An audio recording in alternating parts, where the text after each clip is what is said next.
Do I know someone here? Yeah. Okay. All new faces. Great. I want to first just thank you all for coming out. Plus, this is the first session after lunch. So I'm going to try to keep you awake from going to that coma freeze. But also, I'm not going to try to paralyze you with shock and paranoia because I see you all working on these workstations. Before we dive into it, premise is Workstation is still the breach for us today. These are a series of events that have happened, everything from Bybit to Bitwarden. It's okay. I'll explain if you don't know who those are in a moment. First and foremost, legal requirement, disclaimer, yada, yada, yada. Most important for everyone here, this is not advice, not consultation. I'm not a lawyer. Do not have the lawyer. But this is all free and clear for you to use. Site. Please give thanks, attribution, applause where necessary. So anything you hear, take screenshots, do whatever you want with it, all perfectly. Some of this is part of my research. So if you do see this published later, no, this is all still work in progress and building, but these are things you can do every day. So premise, we built the modern developer workstation ecosystem tool chain. A lot of it's on implicit trust. Tooling like NPM, we trust the registry. Our IDEs, we trust the marketplace that IDE is hooked up to. Those curl and bash commands that are in every getting started page, or hopefully no one's still using Stack Overflow, copying them out of there, but still we trust whatever's on the other end of that connection. If it says go fetch it, and all your AI tool chains, you just run them. But what does this result in? More and more complexity, hundreds of transitive dependencies, actually thousands. You can easily pull 4,000 dependencies before you know it. You don't know where it comes from. Those extensions or dependencies will auto-update. Those agents install things and use things that you had never chosen to use. I mean, I'm just quick show of hands. How many seen if one of their agents just pull a library or full command and like you sit there and go, well, I wouldn't have done it that way. Very interesting. All running with your permissions, by the way.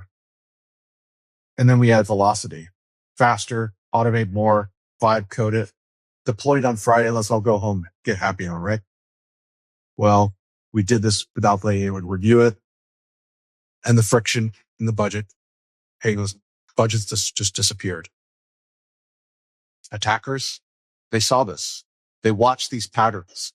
They watched how our culture was behaving. And they're now doing the tariffs.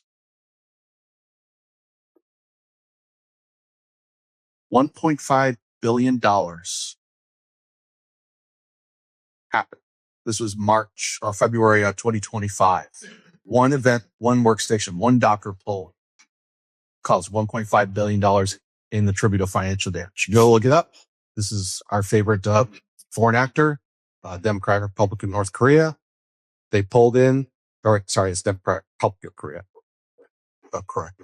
Maybe there's an FBI page citing. If you can point out how to get to those Ethereum monks, the FBI will give you a reward.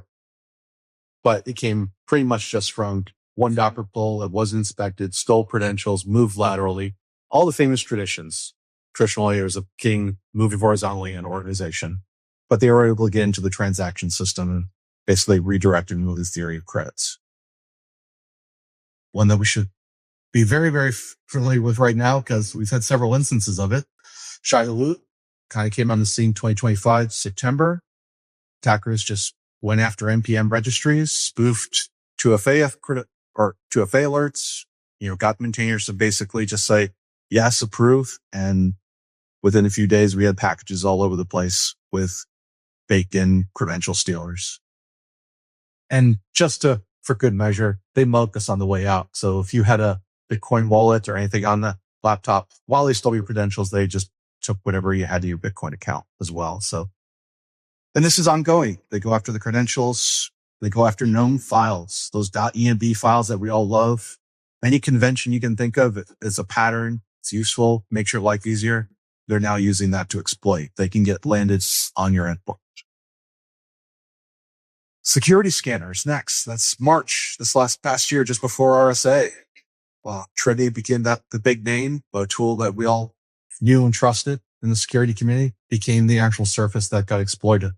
That landed both. A lot of us heard of it on the CI/CD pipeline, the same time, if you pulled during that same time period, or the cache you pulled from hit that time period, hit it landed on your endpoint. Use that same tool.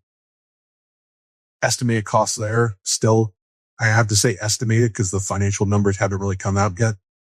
Somewhere between $40 and $150 million of work, loss, productivity, impact, response time charges to try to clean up that mess.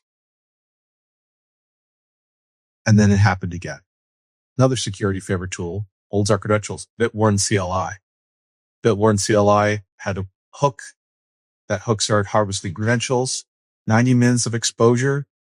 It was able to be taken down fast, but they were the first ones we started seeing targeting all of our MCP servers and then our AI tools. So they started looking at how can they get free tokens? How can they get free access to start using Claude or Cursor? All those pieces that cost them a lot of money to use. They use GitHub as a command and control. We can all block GitHub, right? Everyone to lock that down in a few seconds. Yeah. They use Cloudflare as a quick domain exfil. And then they went through all the other, other tools that were connected. A lot of us if we're using GitHub Actions, like using checkmarks, GitHub Actions, which were full in Tribby, and the chain went downward. So just to give you a numbers overview, because I know this isn't a finance, but I do want, I lead off with this to just let you know the impact. So I started this research for my master's work. I was thinking it's going to be a few, 100 million, 50 million. I started back at 2021 looking at these numbers. It's gone up quite a bit. I fell out of my chair when I saw me one event for 1.5 billion. I did a little bit of an algorithm put together using FAIR method with about 90% confidence. Probably about 2 billion. Obviously, there's a big skew there. But the big takeaway, just this half of this year, 2026, 2.6x in activity. Like the curve is going up sharp. The thing was the stock market because they're taking advantage of these loopholes. 346 malicious packages in May alone. May 2026 was the highest velocity month for packages and tool chains getting infected and compromised, trying to get on our laptop. I think we all heard about GitHub recently, right? 4,000 repositories exposed through a VS Code extension. One, shame on them. Shame on them that one engineer had access to 4,000 repositories. If you haven't had that conversation in your company yet, you haven't had that conversation with your team, hit that archive button. Archive that. Sure, not all those repositories were actually used. So please, just look. I'm trying to give you a magnitude of impact, how these things can affect an organization. But the monetary piece is high. A lot of us, we talk about this, and we hear about it only in the term of, we think about supply chain, we think what's happening on this, what's happening in our GitHub Actions or our full. But when you look at dissecting the events that happen, you break them down. 24, 9, and 4. Only 4 of them were solo targets on the CI/CD check, which means every other attack was optimized to hit whichever you get. They weren't just thinking, I'm going to take over GitHub or Circle CI or the actions there. They were prepared. Wherever we landed, wherever device is running this, we are going to get everything we can off. And the endpoint, obviously, at 24 development endpoint would execute. So if your workstation is overprivileged, you're the target. So I said I was out for lunch. Sounds good to everyone. Woken up, make sure we're participating. So I guess the way that this is, I think the first time is everyone put a hand up. Everyone put your hands up, and you can put your hands down when one of these don't apply to you. But the goal is at the end, I want to see how many hands are still allowed to bear. Okay. So everyone's hands up, get some exercise, blood flow. So or you can say my team, we ran an npm install, PFP, whatever your ecosystem is, without checking actually what executed after I ran. If it doesn't apply to you, if you think it recently, I knew exactly everything that npm pull or that pip pull or go, Rust, cargo, whatever, then you put your hand down. But if you don't, get them up. My ID extensions are set to auto update. Just a little hint. If you did do something explicit, keep your hands up. AWS credentials on my laptop. And if you put your hand down on this one, I'm going to call BS. I want to see you on the side of the room. I will run truffle hog. And I will show you how many credentials are on your environment, because pretty much it's almost impossible to get away with unless you've done a lot of proactive action. I have installed an agent of skill without actually looking at everything it does. Okay. I think everyone's lying a little bit here. In truth, those are all the conditions that allowed these attacks to happen.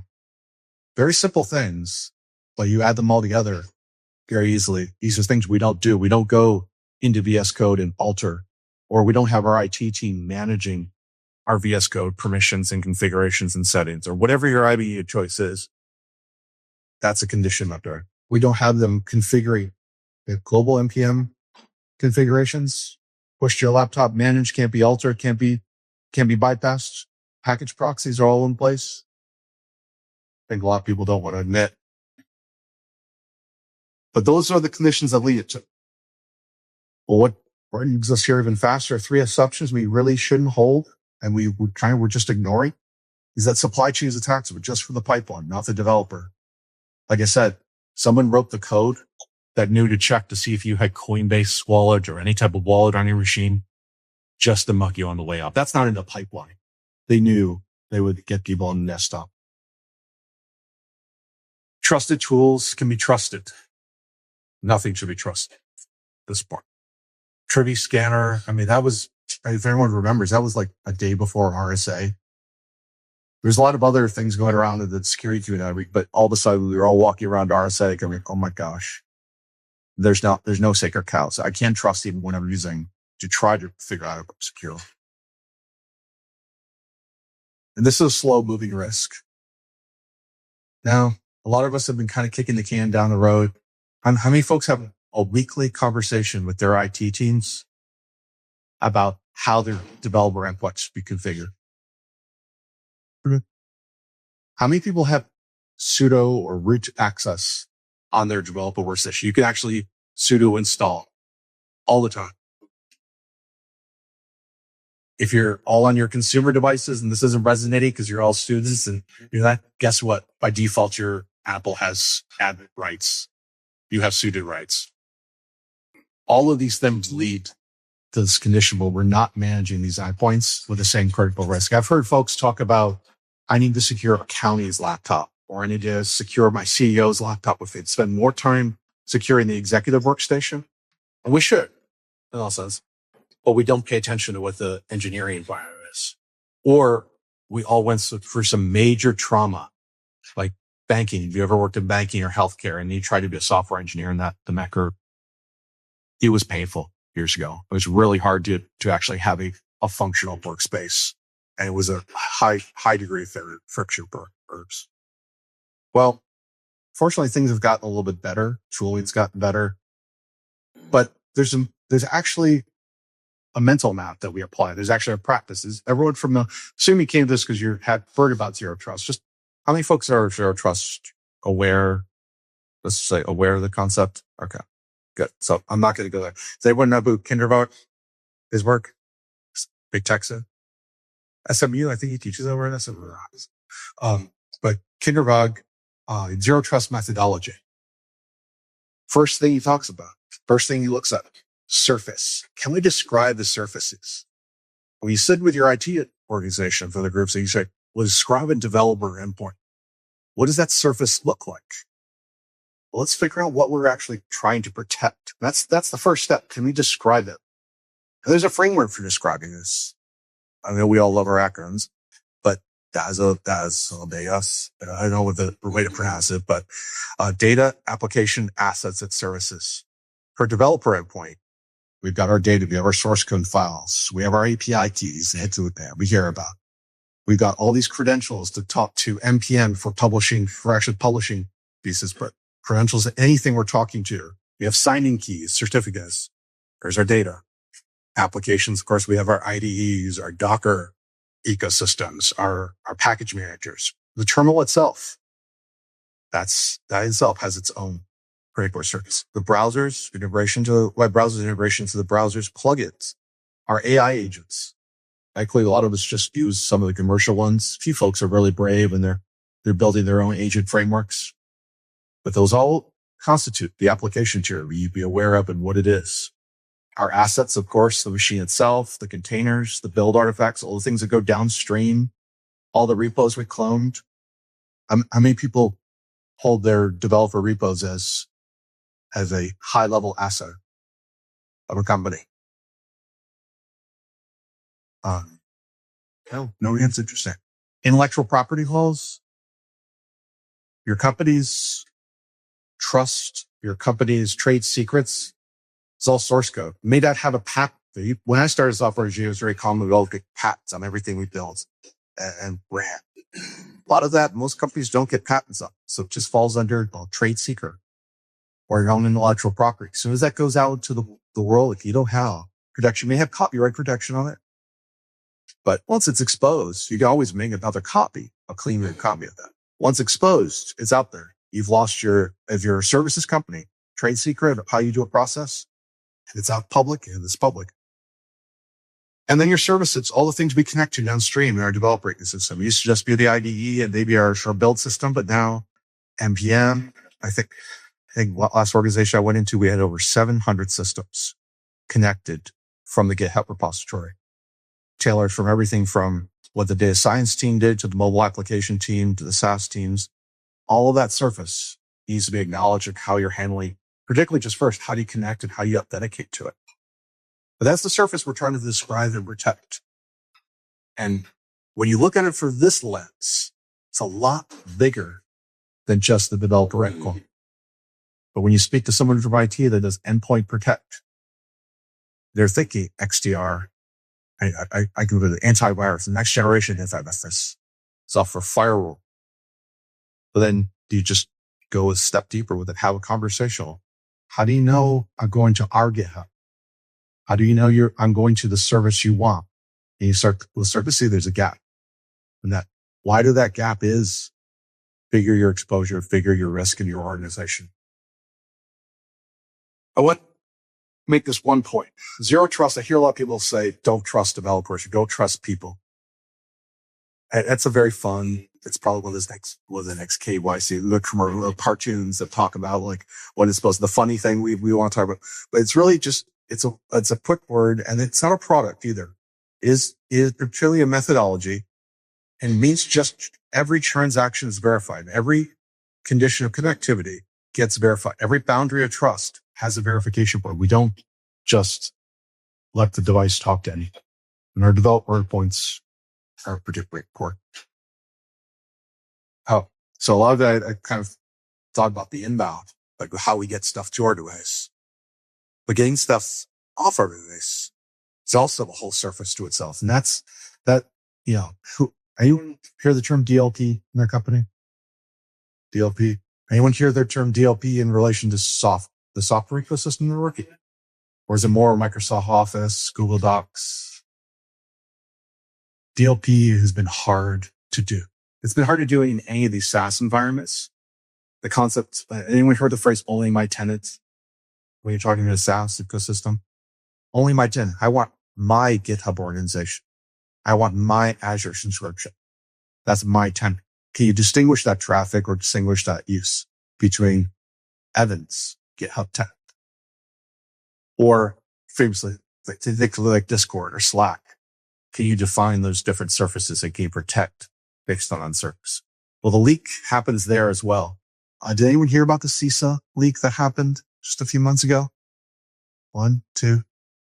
Okay. I bet you we've all done this. I know I did back in my day.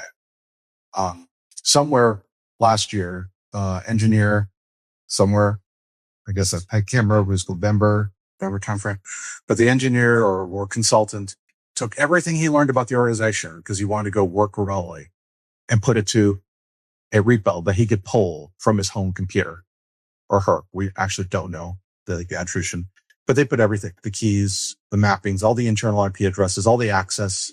Pretty much you could own CISA's infrastructure. And this is CISA, the federal government institution. So Center for Internet Security, all of it was there. Thankfully, one good Samaritan that worked at GitGuardian, great company, free tools. They did this for free. They constantly look at anything as public, and they're constantly looking at what they find out there. Same thing if anyone's ever published their S3 bucket, or if you ever published an RDP fork on Amazon. Anyone know? How many seconds did it take before someone paid your box? I think 2 years ago, I had done it 5 minutes by opening an RDP fork on AWS. Some hammer rate against it. But they do this equivalent per Git. That's their fields. They're constantly repositories. But they found all the data, plain text passwords, everything was there. All the tools that they use, configurations, things that you just don't want in public. Your company doesn't want to see. Controlling this surface is even important. So, boundaries. What are we kind of talking to next? Because next step in Kindervagen's process is to look at what are your transaction flows across those clusters. And for this, we'll keep it simple. We're going to only talk about 4 today. Ones that we know must. We've got our package registries. These are our cargoes, pips, PyI, name your favorite ecosystem, but it runs script for you. But if you didn't know, it actually runs code after you pull these things down. It doesn't just hold out the static files. We have our IDE marketplace. I kind of go back and forth. There's also the IDE at marketplace. You also have your browser marketplace because so many tools are now delivered through a browser. So some of your browser marketplaces, but the particular ones that have been problematic lately, the VS Codes and OpenVSX. OpenVSX, for those are cursor users, that's where you're pulling items from marketplaces, the non-Microsoft marketplace, because the Microsoft VS Code one is a closed environment. You have direct install campaigns. Always interact with these. You go to a web page or a tool you want to use. There's a curl command and you pull it and run. Never look behind where that command goes or where it's pulling the data from. A number of times now I have one of my developers come to me and say, hey, the command doesn't work. I'm like, yeah, did you know that pulled from mainland China? Don't know where it goes. I pulled a tool from a very large American-based company that told us like this was a great tool to use. The first thing it did was it pulled a model from server in China. Thing is, it just was on the cache. It's on the network cache. They had somebody replicated it. The model was available there, and I happened to be the time of day where my network routed it towards. Those instructions that we're used to following just to get moving faster, that's becoming one of the most dangerous pieces. If anyone remembers a few weeks ago, I think it made the mainstream news that people, if you were getting Google ads, those Google ads would say download Claude. Everyone was going Claude crazy. I think around the Mythos announcement, there was an actual campaign. They put fake ads, all the search engines. Get your Claude code here. Looked like an Anthropic website. It's not an Anthropic website. Directed follows this direct install kickback. And the last, I constantly think about rolling this back into A, but it's the agent and skill service. Skills.sh. If anyone's familiar with that marketplace, I think there's 2 or 3 others. I know Skills because they did because Sneak did a very good report on what was in that repository. But all of those surfaces that go to your agents and your MPC server with all those directories where you're finding those MCP servers, that's out of the surface something you get looking at. What commands it's going to run, what credentials it's going to use. Why does MCP still ask for my credentials and passwords in plain text? So if you're an MCP user and you saw that little block on that JSON text file and you didn't raise your hand before saying I have open credentials on my laptop, Anthropic doesn't encrypt those. Cursor does not encrypt that information. So your credentials you put into your MCP server configuration using your agents and tools, completely exposed. But each of these flows by default, nothing's verified.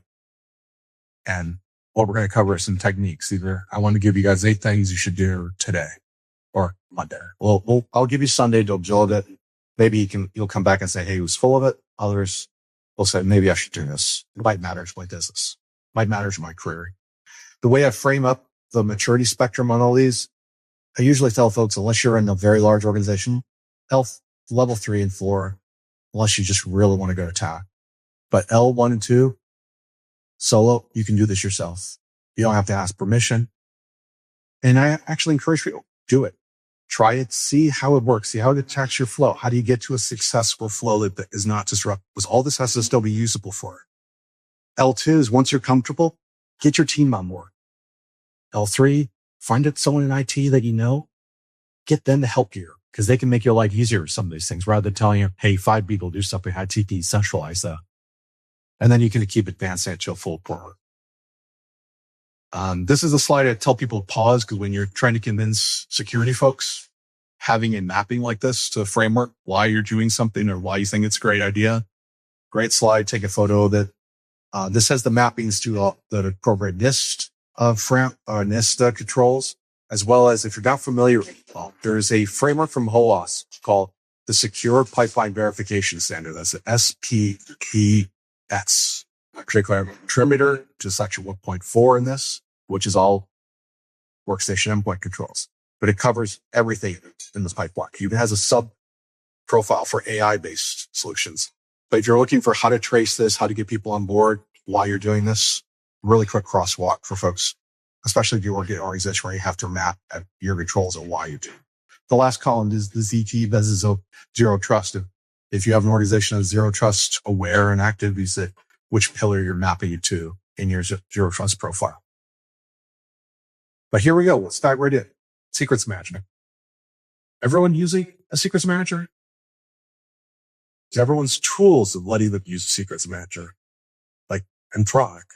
Those are, it's Claude, but secret. Oh, I need to see. So with many passwords you store, anytime it says like a .env file, or it says store, go open this .json file with a secret error. Or when you sign into Amazon or sign into Azure CLI, all that ends up in a text file. And it's in a plain text directory. If you know how to show your full directory list, ls stuff, or I do ls-file ART, you can see everything is there. You know which directory it's in. It's a plain text file. I mean, it's plain text. It's just get called backups. It can be searched, harvested, pulled. Secrets managers, there's a bunch of them out there. They all have CLI integration, but a lot of you see it because they interface it with the web. And it's like, they'll fill in your passwords for you. They all have a CLI now. Those CLIs will directly wrap and import that. And they don't just import. As a wrapper, if your shell ever tries to omit it, like you get log help or like log and print DNE, it'll obfuscate you. So it keeps it from getting into your system logs as well.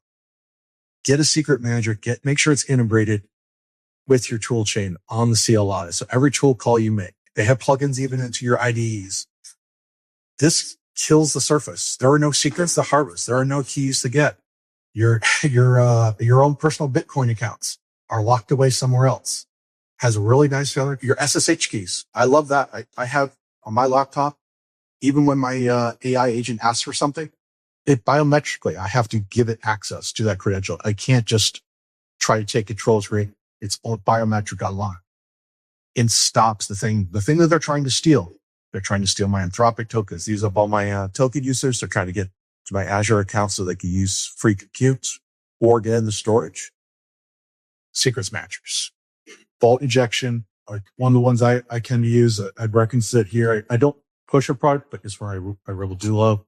It has a command OP run, which can run that shell in front of everything else, whether it's your SSH keys or anything else, your env files. It will do. If you don't believe it, there's a tool called TripleHook, free for download. I heard there's another one called Poutine, free for download. Run it and scan it. You'll be shocked.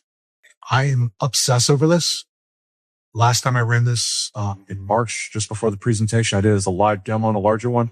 I had over 33 credentials that I didn't know how got filtered in cache files and floating around. It's something you have to take very high use it. If it works for you, you can show it. Next thing, just make sure you also throw get leaks detection in. Every pre-commit hook should be checking get leaks scored. Don't wait for it to get to GitHub, because when it's in GitHub, it's already in your history. Catch it as a pre-commit hook. Put those in. You can do those really easy, really fast. And I said, I won't really talk to L3s and 4s, but come talk to me afterwards, or I'll have these slides up being pulled down if you want to use the L3 and 4s. We just don't have that time to talk to this. Package integrity, temporal trust.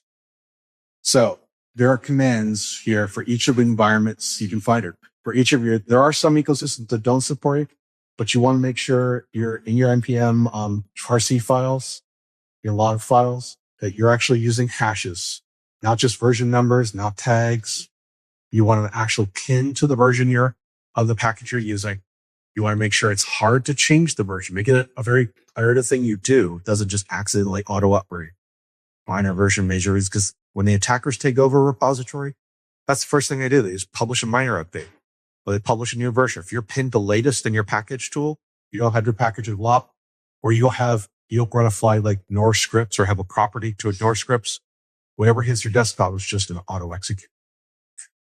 Those nice little commands functions in our package.json files that have commands that can run, they can run anything they want and run pure privileges on your endpoint. That's what they're taking advantage of. There's also a common pattern called cooldown periods. Shai-Hulud directly triggered this. How many folks have configured a cooldown period? So they use. Does everyone know when I say cooldown period? Does everyone know what that means? I wait so many days. I don't pull latest. I literally say wait 3 to 5 days. Very rarely you need the bleeding edge latest. But you make the default setting to have a minimum age gate in that cooldown period.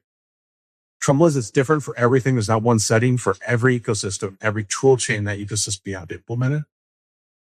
That's the number one thing. Because most of these things, when they do get out there are people like the researchers like GitGuardy and others working and trying to detect these things up front. Microsoft's trying to detect these things up front. I think 90 hours is about the time period they'll last. It's getting shorter and shorter every month, but it's an important piece. And they love targeting it on off hours. Does anyone guess why off hours they target and they do these type of releases? To do what's on work. More nefarious than that. No. When does IT create updates? Again, they're taking it at off hours, taking advantage of our patterns and our conventions. Because we know there's also no one there watching. They have a longer foot clear of exposure because no one's right there. There's less people reading the, if it shows up on your logs, there's less people there. ID hardening. I'll pick up the pace a little bit because I know we're getting close to the end of the time here. But IDE hardening, just like there's a hardening guy, like a CIS hardening guy for Windows, Mac, Linux. Now, unfortunately, CIS doesn't publish it, but Microsoft publishes the hardening guide for Visual Studio Code. You have to go and look. This is one of the hard things for IT. I think every application to go figure this out. Every tool chain items in your environment, they have to go figure this out. So one, they even know what you want to use. And two, proactively, we could do a lot of this all through, essentially GitOps style behaviors. But you need to do it. You need to make sure, really all your extensions are pruned. Get rid of things you don't need. Make sure you know your publishers. Auto updates, turn them off. Get in sync with IT to do an update schedule when they can manage and control it. The auto update, that's what hit GitHub. Someone pushed it, hit the laptop, and within, I think it was less than 9 minutes, they're all as a basis. If you can really get disciplined, you start getting approved extension lists going. You start managing these files, and you can actually manage your full VS Code. Anything based off of VS Code, like the tool, they have its own text files that can be pushed and managed through your MDM environments. So this is a problem we can attack. It's just we have to have a good relationship with IT because one, we want to be able to work the way we want to work, so we can get them on board. But it's one of the best services. The next, binary authorization. Has anyone ever run into a problem where it just says you can't run the program on your lockup? You ever try to run like a PS app that says no? If you work in finance, this is a requirement. If you work in regulated environments, it's a requirement. You can't just auto CVD. Right. Even if you have admin rights, you can. Great folks over at Google, they realized this was pretty good, our developer philosophy. They built a tool and open sourced it called Santa. Santa Dev is basically lets you as the developers kind of crowdsource and nominate in your company. Like if enough of you say, yeah, this is a tool we need to use, you can nominate both within minutes. It'll get scheduled and pushed and deployed. So you can actually run and execute. But we want to make sure. So even if you hold that code down and download something, it won't run. But if you do need to run it, programs like that do binary authorization, app locker is a Windows feature that does this. F8 Pulse is the Linux permission is MSU Linux desktop. I have much respect for you. I miss those days when I had time to do it. But make sure you actually do an allow list That's basically what it is. Deny all, allow list, and manager. Run with outstanding app versions. Anyone able to do this? Are you doing it yourself, or are you having a company do it for you? I'm saying you choose the products. What was that word? Product runs that way. You can make sure every endpoint runs without this. I didn't do this until 3 years ago. I kicked and screamed it to, I was the guy saying, my engineers need this. There's no way, heck. I now have it again. It just does a biometric check and does an authorization window and transport commands I'm going to run. There's free tools out there do it. MDM have tools baked in. Just have to deploy it.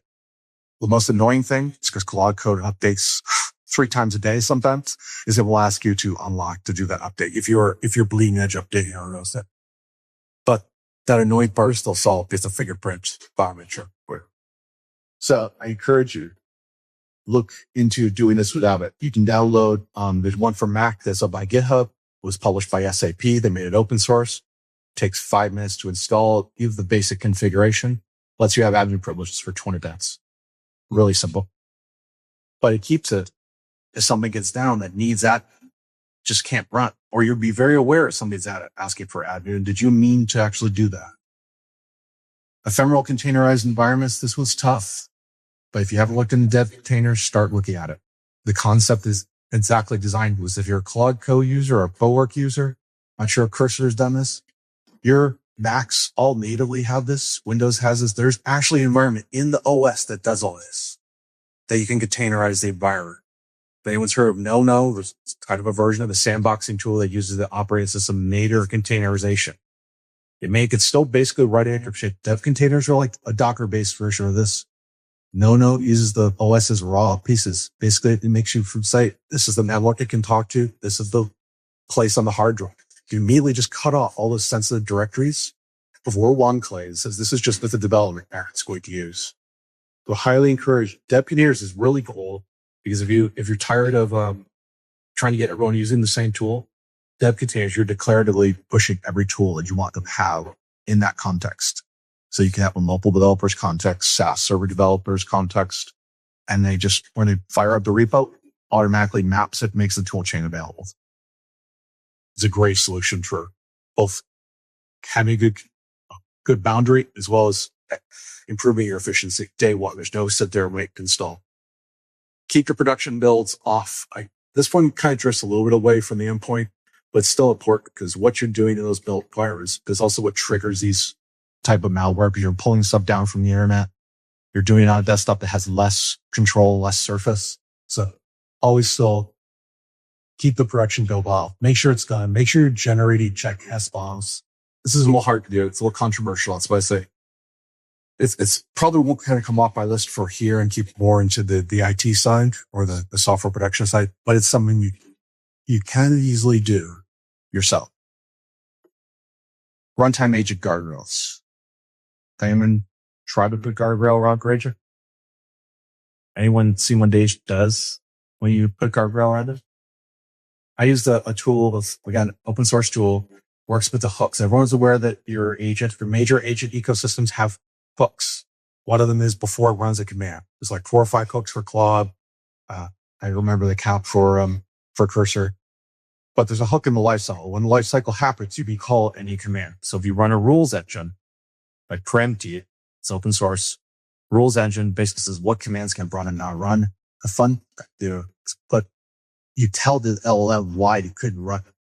So you can be as cheeky as you want back to the LLM. Create some interesting personality response, and when it learns it can't do something. When it realized it couldn't use my SSH keys natively, man, I had a full-on emotional crisis because I was trying to do it again. I had to learn that. And I had put into my memory file, always have to ask me if you interact with Git because because it has to get me my attention to get my biometric fingerprint. But before I made it clear, it went crazy. It tried to do everything under the sun to try to still finish its task. But putting those guardrails, when you command rules, like preempty is one of those examples where you put rule, when you book it in, you block directories. Is my favorite one. They should as directories. If you're still allowed to be exposed and you have parents, you block those directories. You make sure it has no way to touch it. But said block, so it can't change itself. How many times have you seen a skill try to change its own behavior? Don't let it. You add all those rules in. You can distribute these again. They're all packageable and distributable. Like 5 minutes, and we're at the break. I'll give you one more because this one is almost impossible. I would tell people it's the dream. I've actually just seen them. Contextualized data loss prevention or protection, however you want to look at it. DLP. There are now platforms out there. I'm not going to name. There are platforms out there that will actually look and say, you code this GitHub repo and not that GitHub repo. And be able to do that only my tenant segmentation across everything, across your tool chain from your endpoint, stops some mistakes from happening. So start looking for this being available in your environments. Before, this was only what was inside your Office 365 or workspace. So just to tie it all out together, how this affects, is anyone this last week in the node ecosystem, the buying GYD file execution? Basically, when you pull a package down, if you tell NPM that it has native files, that has native C libraries that has to compile for your platform, it doesn't ask you. There's no configure. You just declare that you have a dependency. It can stick whatever commands it wants in there because bypassing every other control. It's just popped up, I think, on Monday or Wednesday this week. And they were using this again to just go out to your surface because it would run. It doesn't have to run compile a SQL, it run anything. So they did, and they went to town. But the controls I just went over, resolve is its a poison version. Well, you're using release stage. You want build time trigger. If you're running ignore scripts or blocking data build, you want. There's chip controls. Break the kill check. Stopped it from happening. Obviously, we have those secrets for the payload execution. Well, get binary operation or allow list. Killed it. Privilege escalation. No standing admin. You killed this. This is what this last one did. They tried to run a Python command with that. That was the first thing. Sudo Python 3. You tried to run. Credential harvesting. Well, don't have secrets. Then go to town. I can scan to look at all your public out photos and likes and everything else, but they won't get what matters. And 8, poisoning. Well, if you have config reviews in place, you're gonna catch when a skill changes and be looking to detect that. And then also you're doing pinning again. We've got because we only let you pin the hashes you've already signed off on. So Monday morning checklist. For everyone who wants an action item wants to take away, run Truffle Hog, see what your surface looks like. Move your secrets into some sort of vault, your native vault, get it out of the env files, get it out of behind plain text. It takes about 2 hours to do this on it. Go after your highest value ones. If you have a password manager, use it. That has native features. Add ignore scripts, put an npm RPC or the equivalent file. That's a global configuration file for npm. Every framework has, every one of the package managers had one. Put safe settings in. They have made these settings available since last year. Most of us just forget to use them. Deploy Santa, switch to non-dev accounts, set up a dev container. That's a lot of fun in interviews though. Okay. Key takeaway. Your workstation has already encountered malicious code. Probably just not aware. Well, I'll take questions. Probably do one or two. You have to or two. What was the cooldown recommendation that you had for like npm packages and things like that before you? I won't think level 4 or 5. I sit with my dev teams and figure out what's appropriate for their ecosystem, but minimum 3 days. Some you can set a week. Yeah. Have you ever seen you need like papers or write-ups or blogs where people would use math and logic and reasoning to come up to the value like that? It's real case. There's probably some of as a rationale. I always pin to was the team's ecosystem and tool train. Someone was telling me there's purely what's the cooldown period for like Claude. I know Claude takes nickel. What should that be for us? You have to kind of look by the search what's appropriate. So you hit that ecosystem. Like you want a trial. 3 days to me seems reasonable. Microsoft just did, when GitHub got hit because the Visual Studio Code got heavy, and Microsoft put a 2-hour cooldown. because they're so confident in their controls that. So we all got the benefit. If you download a new version of VS Code last week, it has a 2-hour cooldown. I don't know if that's really Better than nothing. I put a gate in. I don't allow any extensions to people. If you do want to connect with me, you can grab me. But yeah, come talk to me afterwards. Reach out to me on LinkedIn or .card. Love to talk about these areas. It's a huge surface that just doesn't get attention. If you do anything, talk to your IT department. Find a partner there. No. Good mind to cupcakes. But I will tell you that just goes to LinkedIn at .card. All right, let's get a round of applause, please.